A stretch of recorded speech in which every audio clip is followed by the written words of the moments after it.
Okay, so here's what's going on. This is the rail out of a Heywood Wakefield. It's off the bottom of a drawer, and as you can see, it's very thin. And so it's only about ½ inch on the sides, and this one cracked. I glued it back together, but it's still kind of twisted. I need to fabricate a third one for the third drawer because that one just completely broke in half, and the other half is missing. So I've got this piece of maple trim, and it just happens to be the exact thickness, which saves me the trouble of milling down and finding a piece of walnut with pretty straight grain that I can use to recreate this. So I'm going to cut the channel in here, and this inside groove is exactly the fit that I need, and then I just need to slice it and narrow it up to make it fit this 1 7/8" width. So that's what's up. Okay, so here's what's going on. The inside of this this channel I cut into the trim, it actually is exactly what I need for the cavity in this channel.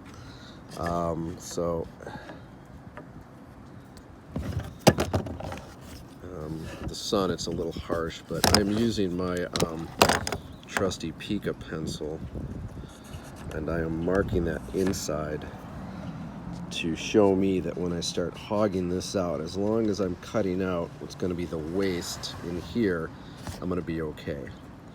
And then I need to be somewhere out here to trim off the edges.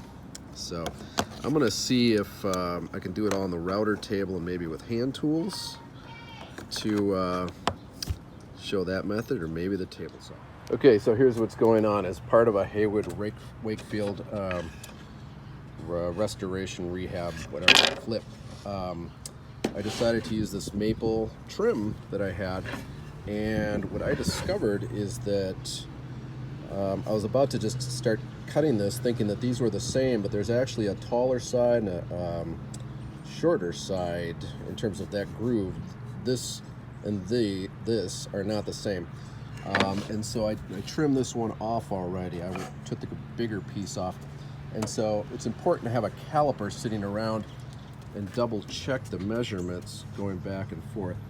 I'm using the gripper with the gravity foot to push this through with some hearing protection. So that's the plan. And then what I'm going to do is I'm going to nibble away at this and probably finish it with a router with my mini table. But that's how I'm starting it right now. As I might have said previously, so this is a cheapo table saw, and I think there might actually be a bit of flex or something. I'm getting passes that are uneven heights. I just want to make sure that I don't cut it too thin. And then what I do is I try to kind of find the middle, and then I bump the fence, set up the fence for the middle of the board, and then I bump it so that I kind of work my way out to cut that channel. So it's a way of kind of sneaking up on it. It's a little slow, but it'll get done. And then I had planned to finish this on the router table, but if I can get these cuts a little cleaner, I might just stick with the table saw. Okay, so here's a progress report. What I'm doing is I'm feeding it in one way, and then I turn the board around and I feed it through again. And what that does is if I start in the middle of my board, it's going to automatically move out in both directions when I turn the board around and make the cut and clear it. So I think I'm going to be a little thinner with the sidewall here because I didn't cut that properly. But I'm going to reinforce it with glue blocks on the sides, so that's going to be fine. I'm getting pretty close to my finished space to match what I have here for glue. I will say that using this guy has been super handy. It has a foot there that goes around the blade, and then it has a gravity heel that you can see catches and pushes it through safely, along with a stabilizing foot. Okay, so here's what's going on. It's actually getting pretty dark out here, so I gotta get rolling. But I'm using the old guide as a guide, and so I'm setting the height setting the height, and I got plenty of room to maybe bump it up a little bit, but that's pretty close. And you know, honestly, I think like a 32nd of an inch on this is really not going to be, you know, a deal breaker. So I also used it to kind of set up the position, but I've got it more centered. So I want to kind of keep it away from the edges and sneak up on the cut a little bit, and make sure nothing weird happens or anything pops loose that'll be fatal. And so I'm going to use my gripper once again, and I've got my blanks over here where I've hogged out most of the track area. So okay, so now it's really getting dark, so the video might be getting a little grainy, but first pass, it looks super thin. I thought maybe I messed something up, but honestly, compared to the original rail, this is actually, it's thicker the way I cut it than what I have here, the original. And so I'm also using the original to kind of tweaking the blade, so I max it out, and then I used the rail to set the fence for that final outside cut. So I think that's going to work. So I just brought the rail in a little bit, and what that's going to do is it's going to thin out the cut. The less distance here is going to mean cutting more from the inside out. And so that hopefully is my final dimension. Okay, so it's so dark here, I'm using my neighbor's headlights before he drives away. But these are, take my word for it, pretty much dead on. And so I'm living the dream. I'm gonna probably just put this in my Moxon vise and do that little trim right there rather than power tool it. So yeah, just a little bit of finessing after the kids go to bed, and I'll be in business.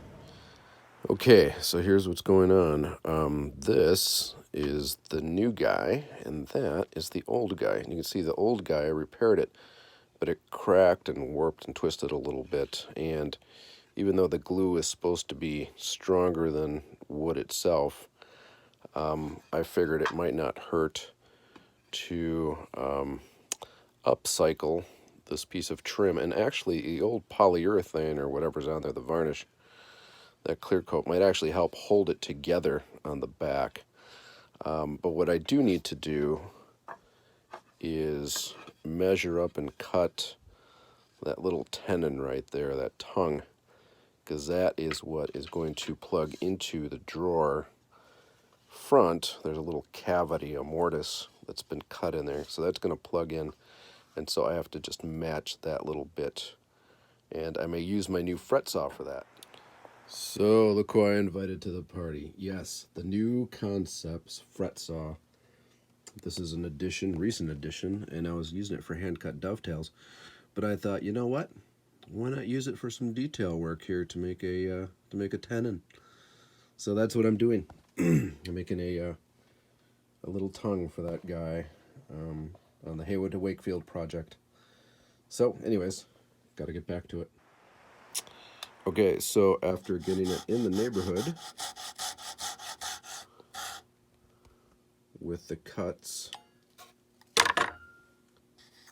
here and there, I did drop this piece, so this tooth is getting kind of wiggly.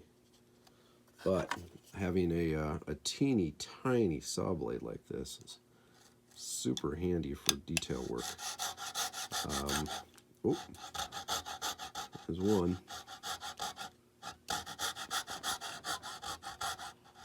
Where we go? All right. So yeah, anyways, doing this one-handed, a little tricky, so I better get back to it and see what I can do to finish this up, and then just shave this just a little bit to match the other piece, or the older piece. It looks like somebody hit it with a shoulder plane or possibly a chisel, but it's getting there. Okay, and here's some things that I picked up, or at least one thing that I picked up from other woodworkers. You score your line, you take a wheel marking gauge, and then you roll your mark. And then what you do is, ideally what I would do is put this and support it with the surface, but I've just been kind of putting this into the mark that I made, pushing down a little bit, and then I go in with the chisel and I carve out a little valley, and that's how I fit the saw to get it to track. And then I'm just using a clamp here. I've got my Moxon vise, which my Boxen. And so I actually left the top out a little bit for clamping stuff like this. And so I'm using this 2x4, made in the USA 2x4, that's seen better days. But I'm using it to hold both sides because this is very thin, and I'm just using this to keep it pressed and in shape. All right, so here's a new method I'm going to try. I made the rail. This is the Heywood Wakefield Riviera dresser drawer. What I'm going to do is I'm going to put one glob of hot glue here underneath and here. I'm going to position it. I'm going to test the drawer, and then if it works, I'm going to add glue blocks and any fasteners to lock it in. But in case I screw it up, it'll be easy to pull apart. So that is the plan. Okay, so here's what's going on. I'm going to take a couple of nails. I'm going to drill some angle pilot holes. And so these guys will go in, and I will drill out a bit of the material in here, a larger hole, so the head, even though it's a smaller head, will fit inside a pocket. And by angling it rather than going straight up, the nails pull right out, but by angling it, it'll keep this rail from lifting, popping loose. And I think kind of a lack of commitment, like making the rails too replaceable, what it did was it made the rails vulnerable to just getting pulled out, and the glue blocks failing from having something to tighten it up back here. Other than that, I need to drill some holes, put some screws in to lock in this rail. But otherwise, it's close to done. As you can see, fantastic maple. La la la la, la la la.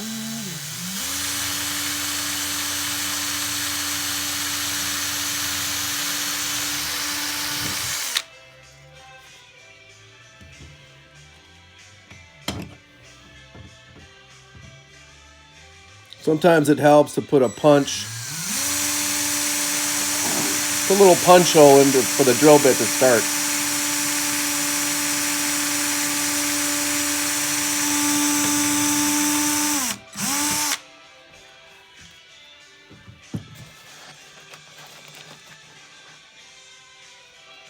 I'm going to check that fit. That'll probably work. Now I just need to enlarge this hole for the head. Okay, so finally got a tripod to free up my hands so I can actually talk and do stuff. So yeah, so this is just a slightly larger drill bit. It's my little rigid right angle drill.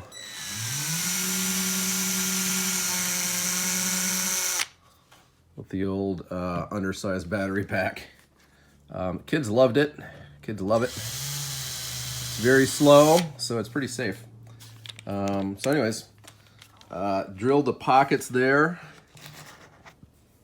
And so I'm going to get a nail setter and a hammer. I'm going to tap that in, and hopefully it doesn't split this whole thing and make me start over.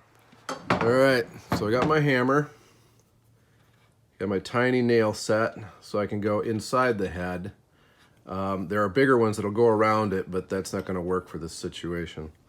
They actually have, this is meant to go inside the dimple in the head of the nail. There's other ones that actually where the punch has a little cup, so it'll go around the head and shove it into the wood. Another thing I'm going to mention is this is my drill bit kit. This is all I seem to ever need. I keep reusing the same bits for just about everything, and I have tons of bits, but it's just easier to carry around a small case. So I've got the basics for doweling, and then I've got these for just doing I always just grab the smallest one for the trim nails. So you don't need to have a huge budget to make stuff happen. So this is the process.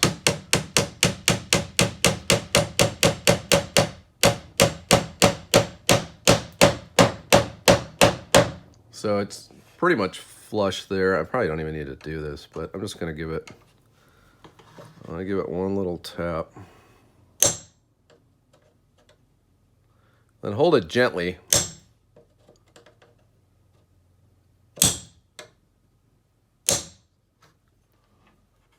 That's the problem when you're going into a piece of wood that hard. You're not just, this isn't just maple up here, this is maple down here.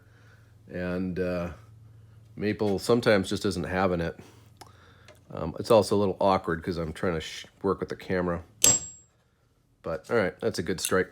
So yeah, you know, just to kind of hide it. That's all it takes. So that one's done. I just got to do the other side.